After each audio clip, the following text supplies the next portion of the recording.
Hello, welcome back to my channel. Thank you for watching. Today for Make It Monday, we're going to try a new jewelry project. We are going to make a button bracelet. The supplies that we need, just various buttons, whatever sizes and types that you would like to try to make your bracelet. I also am using hemp cord. I think that it is very pliable and it's very easy for knotting. I thought that it would be in line with the buttons and looking very natural and really mesh with the project. So what I did, I went ahead and cut off about 18 inches. What we're going to do first, we're going to fold it evenly and try to get it evenly on this end. We're going to go back up here and we're going to knot, just tie our knot in our cord, end of our cord. What this is going to be the start of where we're going to put our buttons, but it's also going to be our end that we're going to fit our button through. That's going to be our clasp for our bracelet. So this is going to be my end button. So what you want to do is just make sure that you're not tying it too tight that your button can't fit through, but you also want it to be tight enough that it will hold when you are wearing your bracelet. So once you get your hole to the size that you want it for your button, just knot it up really pretty like this. I just do a simple knot. I'm a simple knot kind of person. Nothing too complicated. Let's try to keep our strands even. We're going to do our first button. So this is going to be my first one right here. I'm thinking just kind of keep in mind your item, your project, what's going to be up and showing versus the bottom. So for this one,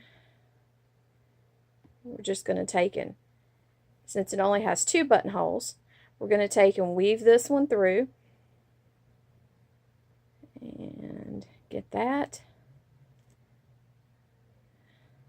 Then we're going to put our other one through. Hopefully it's going to be tight enough to get through that buttonhole.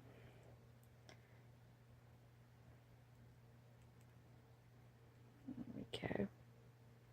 And for when you do that, little snip. One of the things that you can do, you can put tape or just anything on the end of your buttonhole. There we go. Got it threaded now. Pull this one. And I mean on your end of your hemp, on the end of your cording, on the end of your buttonhole. What am I saying? Concentrating on the buttonhole. Anyway, and that'll help to give it a good feed through here. Obviously I over anticipated the size of my hole and that it would feed just a little bit easier here. But you know what? As I've said before, nothing's perfect. It is what it is. We're just going to get this sucker on in there.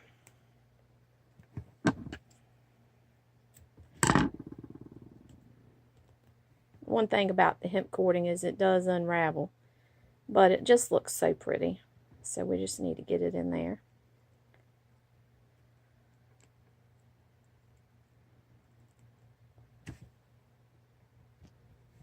Okay, so we pull our button, keep our threads nice and even, and pull our button up to the point where we want it to be. It's nice and tight. It's going to stay in place because of the threading of our hemp. So now our next one is going to be 4. What we want to do is just pull our cord through the bottom,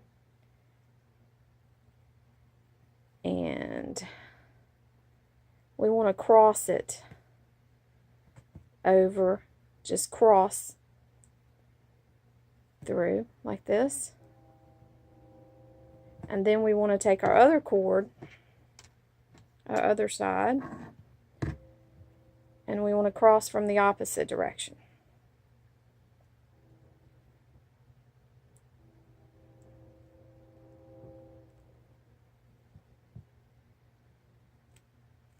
Okay.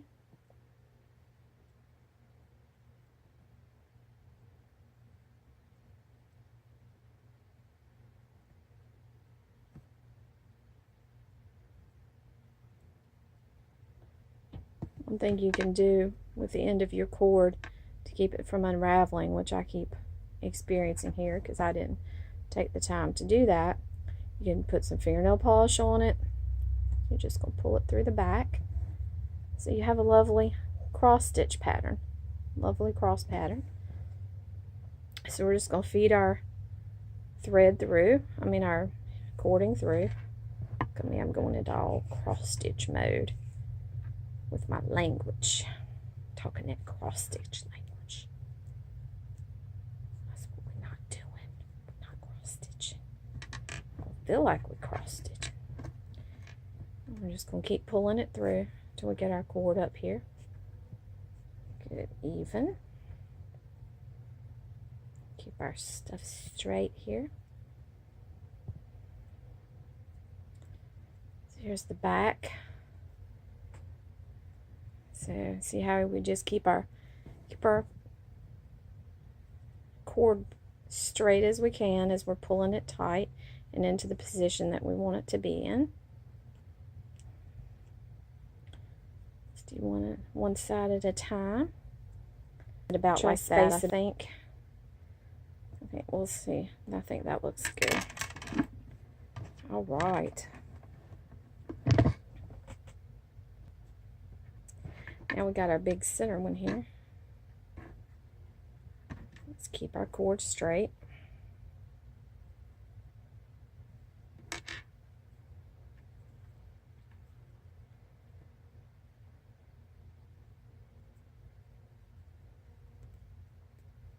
This has larger holes, so kind of keep in mind what side you're going to have up as you're running your cording through. So we're threading our buttons. Should have taken the time to put stuff on the end of my cord. There we go. These are larger buttonholes, so I'm going ahead and putting both of them through at the same time.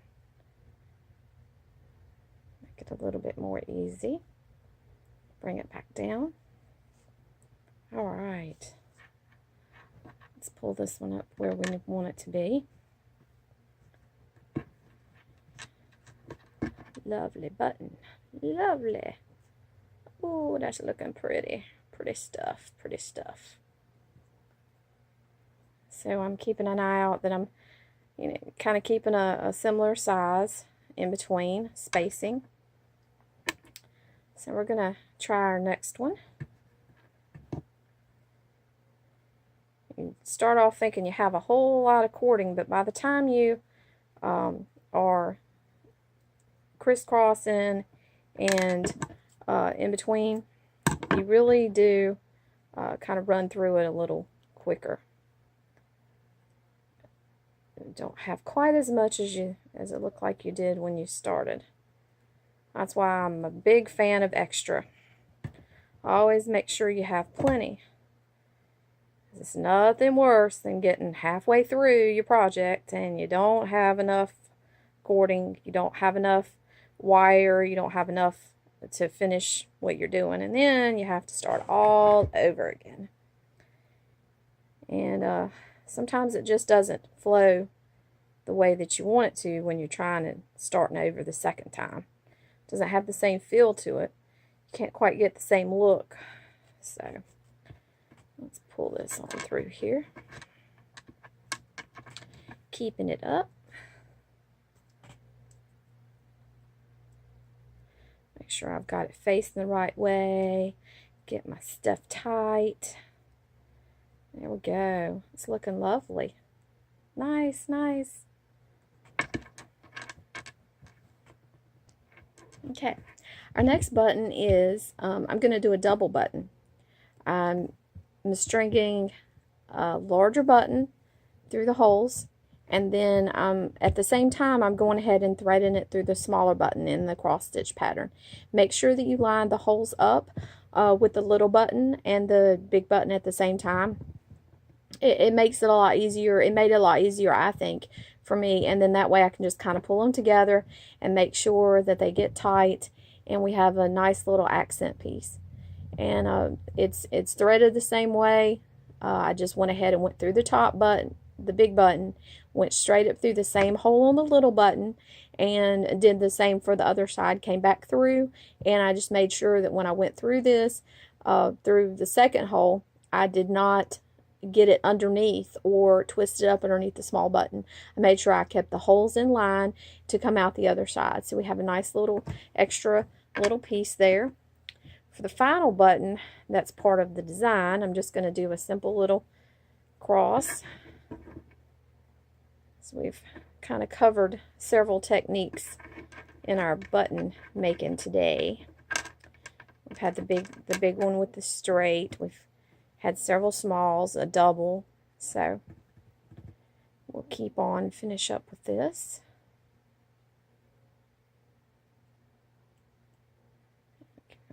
I have to start at a time or two, like threading a big needle. There we go. Go ahead and come back down through there. Cross it up, snip it off, because I really do recommend that you use something on the end to make it stiff. Give it a little bit of time. I just was anxious to try the project and get into it, so I didn't allow myself enough time to do that. It really would make it a lot easier than snipping it off every few minutes, as I'm having to do, because I can't keep it from unraveling well. You know, first time doing this, you heard it here, folks.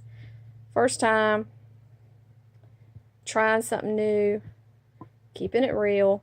Everything's not perfect. That's the fun. Except for when you're snipping half of your cord because, you know, you didn't do like you should have.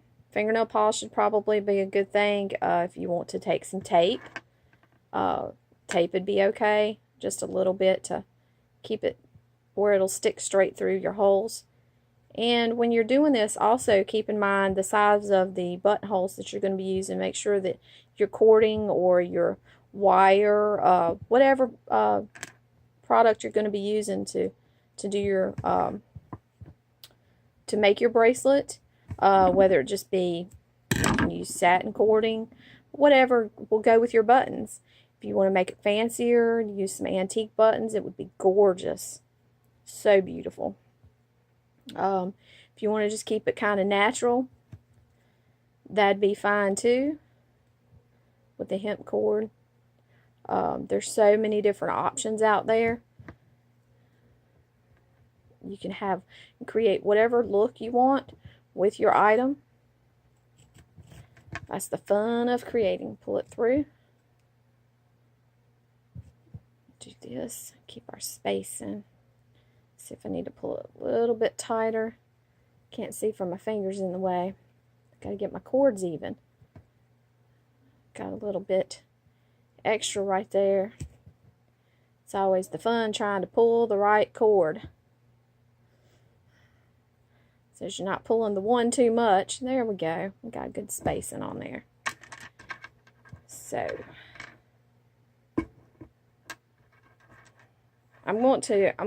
this is going to be my end button that we're going to use to clasp it with. I want to go ahead and tie myself a knot right here, about that far out from it, just to kind of be my stopping point with I like to do this kind of knot. It's what I go to. A lot of people use a lot of different knots. I just like this kind of knot. It seems to be what I do the most of.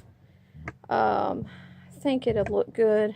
So if we try to do it about the same space as we have over here, so it'll keep our bracelet looking pretty even. So now we'll go ahead and fix our end button. That's going to be our clasp. It's going to keep our beautiful project all up on our wrist. It's going to be awesome. Purdy, purdy. There we go.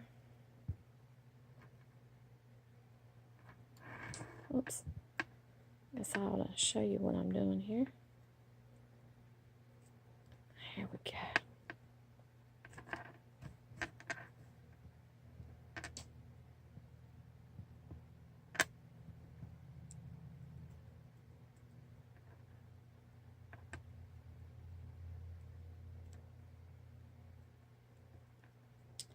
There we go. Now I'm keeping it real. Gotta trim. Girlfriend. Oh. Next time I do this, I'll kind of know. And first time you do it, you'll know. Get something on that end so it won't unravel. Not everything that you use is going to have this kind of an issue. Just woven cording. And my stubbornness is what's making it have the issue. So, just want to get on in here. There we go. Yay. Alright, at this point, a lot of people like to do a square knot. Oops, let's pull that thing back because we want to see our pretty little knot that we made right there to be part of our bracelet. We don't want to cover it up with our button. A lot of people might do a square knot. I have my old favorite that I'm going to just tie it off. Square knot probably would be a really good knot to use here if you're proficient in it. I'll just be honest, I'm still working on proficiating the square knot, which is one of the reasons that I'm just going to go ahead and go do my old favorite. Hey, it's okay. Not everybody's a sailor. Not everybody can tie every single knot that's in the book of knots to tie. And that's okay. I'm embracing that. And it'll be all right. So I'm just going to double tie my little pretty usual regular little knot here. And that's all right too. See anything from my fingers? Probably not too much. There we go. Get good and tight. Tighten that thing on down there. Let's trim off our tail. And pull it tight. There you go. Got our knot on the back. I know if we'd have done a square knot, it would have been a little prettier. It would have been a little flusher down to the bracelet. It would have been a little tighter. But this is our project. This is what's our beautiful, once everything kind of gets used to where it needs to be, our beautiful little bracelet. Okay. Got her on. She's gorgeous. Oh, look at that fit. Awesome. Our little clasp. How pretty and tight, but it's loose enough we can get that bad boy back off, and we aren't going to be stuck wearing it forever because we can't get it off. And we refuse to like do any modifications to get it off because, you know, it's our project. We love it. But here's our buttons. Just gorgeous. This could be beautiful with just a bohemian look. Whatever you want to wear, kind of dress it earthy. Or this is great with sweater and jeans. Whatever you want to do, however you want to do it. Oh, it's beautiful. We did so good. Yay. Yay us. So, it's just so pretty. We did so good. There are so many buttons out there, so many different options that you can use to create your item to go with whatever that you would like to wear. I really do go kind of earthy with things. You probably have noticed that. So, I hope that you've enjoyed making it real, making us a button bracelet. And if you have any ideas, anything that you'd like for us to try, I'm open for that. Just put them in the comments. I hope that you enjoyed this video for Making Monday. And I hope that you will like and subscribe and see what else we can get into in the upcoming days and weeks and months. And in our winter season, we have Christmas stuff we can be making and getting into the holiday season and just really loving it. So I hope that you enjoyed it, and I hope that you will try it out for yourself. If you do try this project, post pictures in the comments so that I can see how your wonderful creation turned out. I would love to see that. That would be awesome. So please share and like and subscribe, and I will see you next time.